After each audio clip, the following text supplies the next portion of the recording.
लागतारू सिंगल रानी मौका के फायदा उठा ल पासवान जी के लवर बना ल दुसाद जी के लवर बना ल लागतारू सिंगल रानी मौका के फायदा उठा ल पासवान जी के लवर बना ल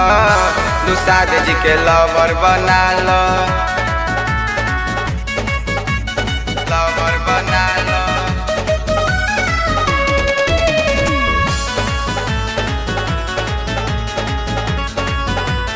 लवर बना ल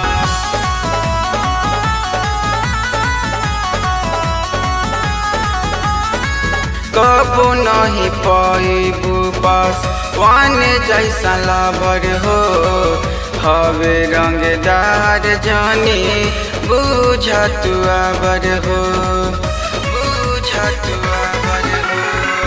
कबो नहीं पैबू बस वान जैसा लवर हो हवे रंगदार जानी बुझ तू आवर हो चढ़ल जवानी बा मौज उड़ाल दिलवा से दिलवा मिलाल पासवान जी के लवर बना ल दुसाद जी के लवर बना ल लवर बना ल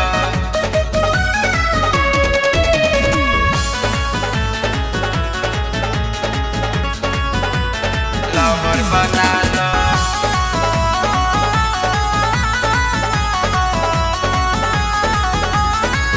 देहिया पचढ़े लागल